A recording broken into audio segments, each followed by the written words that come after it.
नमस्कार मंडळी. चला तर आणखीन एक छान असा व्हिडिओ अगदी नेहमीप्रमाणेच तुमच्याबरोबर शेअर करते. आणि आजच्या व्हिडिओमध्ये की नाही एक अतिशय सोपी आणि सुंदर अशी रांगोळी तुमच्याबरोबर शेअर करणार आहे आणि आजचा संपूर्ण स्वयंपाक सुद्धा दाखवणारच आहे तुम्हाला. आणि व्हिडिओच्या शेवटी आपली नेहमीची थाळी ती सुद्धा दाखवणार आहे. तर सुरुवात करूया आपल्या रांगोळीपासून. हे जे आहे मी नेहमीच आतापर्यंत तुमच्याबरोबर शेअर करत आलेली आहे आणि ह्याच्यावरती मला खूप सारे छान-छान तुमच्या कमेंट्स येतात. खूप जणही हे ट्राय सुद्धा करतात आणि ते सुद्धा मला सांगतात. तर ऐकून फार बरं वाटतं.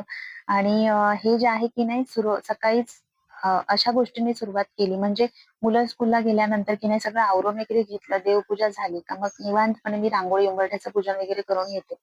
आणि सकाळी ह्याच्यासाठी ना थोडा वेळ काढते. कशाला माहितीये का?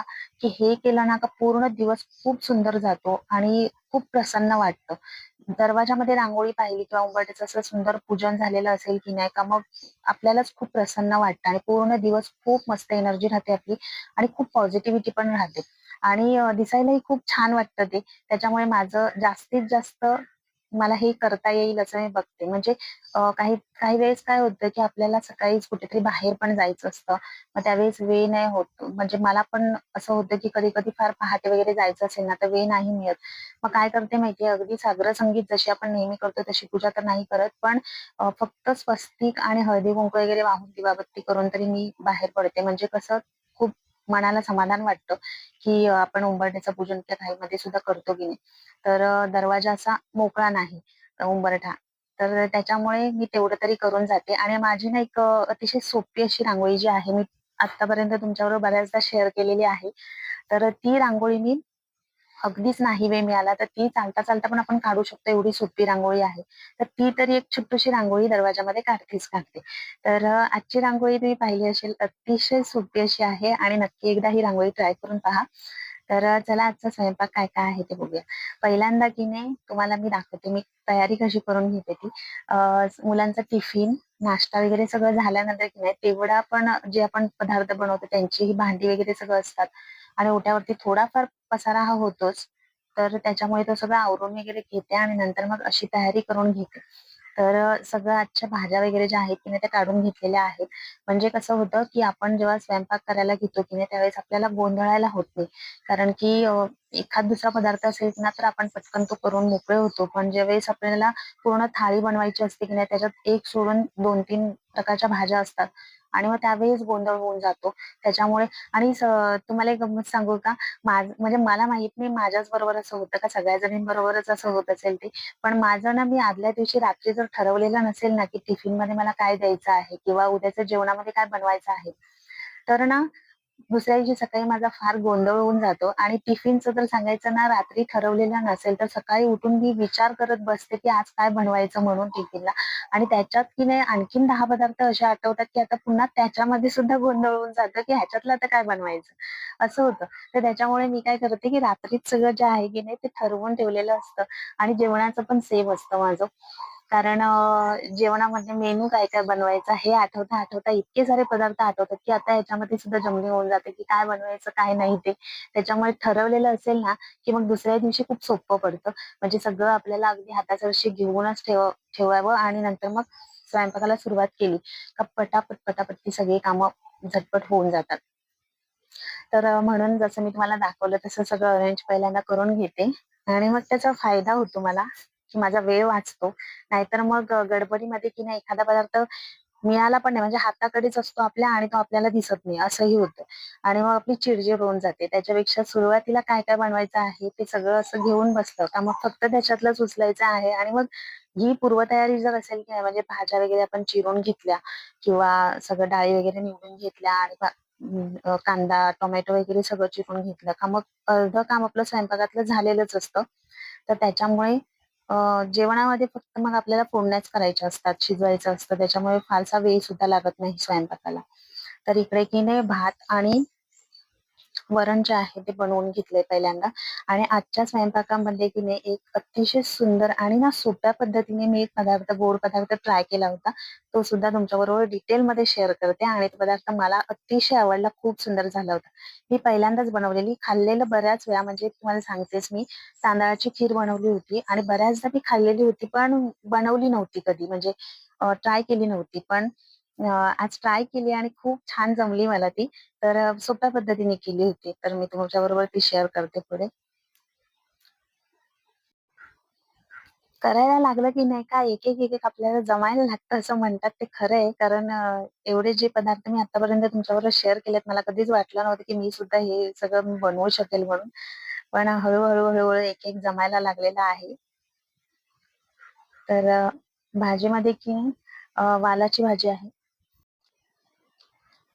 हां आणि वाल जे आहेत की नाही ते मी रात्रीच सोलून घेतलेले होते गरम पाण्यामध्ये टाकून. म्हणजे सकाळच्या वेळेस माझी ती पण गडबड नाही. अगदी निवांतपणे आणि ह्याच्यासाठी जे वाटण केलेलं आहे की नाही भाजलेलं वाटण म्हणजे उसळी किंवा रस्साच्या भाज्या वगैरे असतात की नाही रश्श्याच्या, त्यांच्यासाठी जे भाजलेलं वाटण लागतं त्याच्यासाठी मला एक रिक्वेस्ट होती की ते वाटण एकदा डिटेलमध्ये शेअर करा म्हणून. तर आपल्या चॅनलवरती ह्याच्यापूर्वी पण मी एक व्हिडिओ टाकलेला आहे मालवणी वाटणाचा, पण तरीही एकदा पुन्हा शेअर करेन. आणि मालवणी जेवणामध्ये भाजलेलं वाटण जे असतं की नाही ते उसळी किंवा रश्श्याच्या भाज्या किंवा चिकन, मटणसाठी वगैरे हेच वाटण वापरतात. त्याच्यामुळे सर्रास असतं मालवणी जेवणामध्ये ते वाटण आणि माझ्या जेवणात तर उसळी वगैरे असतील त्यावेळेस असतंच. तर मग रोजच वाटण असतं आणि मी ते एकदा शेअर केलेलं आहे म्हणून मी ते पुन्हा-पुन्हा दाखवत नाही. पण एकदा ही रेसिपी परत एकदा नक्की तुमच्याबरोबर शेअर करेन. तर वालाची जी भाजी आहे की नाही ती फोडणीला घातलेली आहे एका साइडला. आणि हे माझं असतं मी कुठेतरी ऐकलेलं होतं, की पाणी प्यायचं असेल तर ते उभ्याने पिऊ नये म्हणून अगदी एक घोट जरी पाणी प्यायचं असेल तरी बसून प्यायचं म्हणून. कारण मग उभ्याने पाणी पिलं का मग पुढे जाऊन आपल्याला टाचा ज्या आहेत की नाही त्या दुखतात असं मी ऐकलं होतं. तेव्हापासून मी म्हणजे कितीही मला घाई असेल की नाही, जेवण बनवत असेल आणि इकडे फोडणी वगैरे करत असेल आणि पाणी प्यायची जर वेळ आलीच, तर मग कुठेतरी टेबल वगैरे घेऊन किंवा मग आता मी हे जे पाठीमागे केलेलं आहे की नाही ओट्याच्या समोरच त्या टेबलवरती अगदी शांतपणे बसते आणि अगदी एक घोट जरी पाणी प्यायचं असेल तरी बसूनच पाणी पिते. मग पुढचा त्रास नको म्हणून. तर चला आपली उसळ जी आहे ती ऑलमोस्ट शिजत आलेली आहे. त्याच्यानंतर कारल्याची भाजी. तर त्याच्यासाठी तव्यावरती तेल टाकून घेतलेलं आहे थोडंसं. त्याच्यामध्ये एक बारीक चिरलेला कांदा आणि त्याच्यावरतीच कारली जी आहे ती बारीक चिरून घेतलेली आहे, ती सुद्धा टाकून घेतली आणि मीठ टाकलेलं आहे. त्याच्यामध्ये फक्त मालवणी गरम मसाला टाकून वरून खोबरं पिळायचं एवढेच पदार्थ टाकून मी ही भाजी बनवते. आणखीन एक वेगळ्या पद्धतीने सुद्धा भाजी बनवलेली आहे कारल्याची, ती सुद्धा मी याच्यापूर्वी तुमच्याबरोबर शेअर केली. थोडीशी आंबट-गोड अशी असते, ती सुद्धा एकदा नक्की पहा आणि ती सुद्धा ट्राय करून पहा.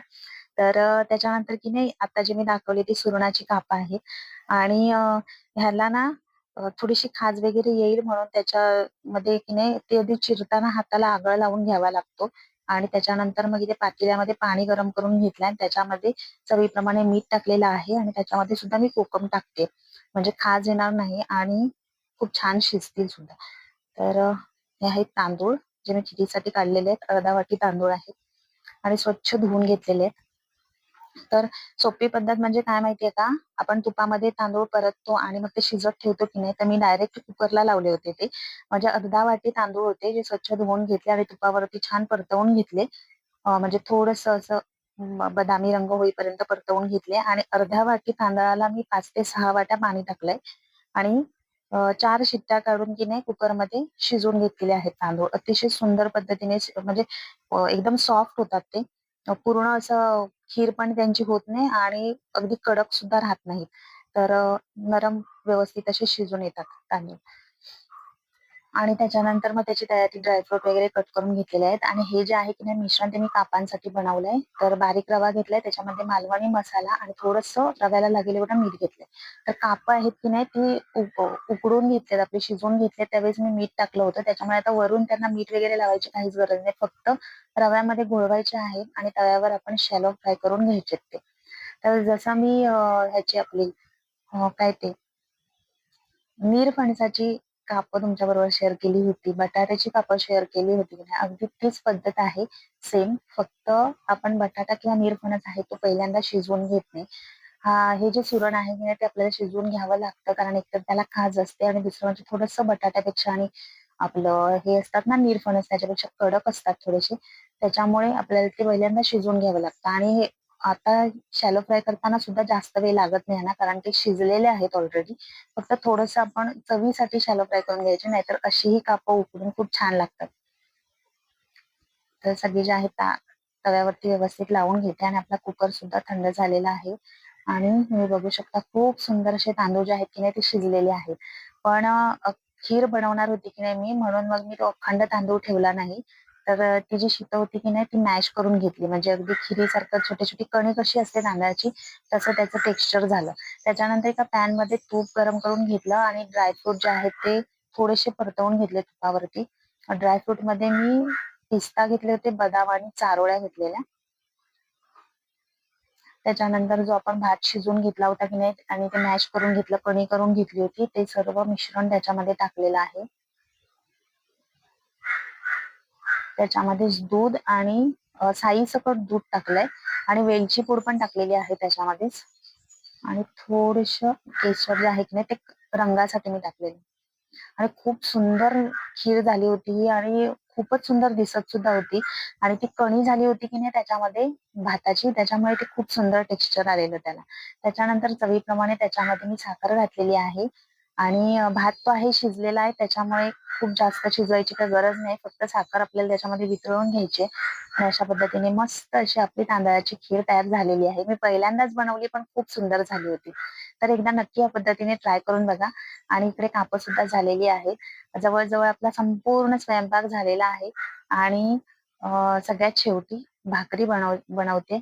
तर आज चपात्या बनवलेल्या नाहीत, तांदळाची भाकरी बनवणार आहे मी. आणि तांदळाच्या भाकरीमध्ये गरम पाणी वापरलेलं आहे. कारण की हे जे पीठ असतं ना तांदळाचं, त्याच्यामध्ये वळायच्यासाठी आपण जर गहू वगैरे काही घातलं ना, तर मग भाकरीचा जो रंग आहे ना, तो थोडा काळपट येतो. त्याच्यामुळे मी नुसते तांदूळच लावून आणते आणि त्याच्यामध्ये गरम पाणी घालून मग भाकरी बनवते. तर काही जणांना ते ते पीठ जे आहे तांदळाचं ते भागवून सुद्धा करतात. म्हणजे गरम पाण्यामध्ये आपण पीठ भागवायचं असतं ना, तसं सुद्धा करतात. आणि मग त्या भाकऱ्या ज्या आहेत त्या लाटाव्या लागतात लाटणीने, म्हणजे सुंदर होतात लाटून सुद्धा. पण मला काय माहीत जमतच नाही लाटून त्या भाकऱ्या.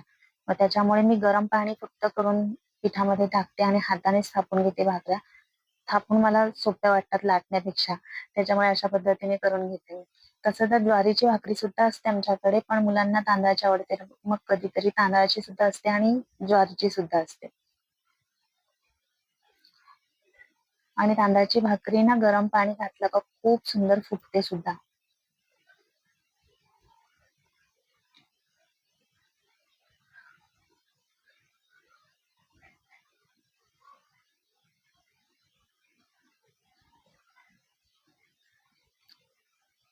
तर अशा पद्धतीने आपला सगळा स्वयंपाक जो आहे तो झालेला आहे.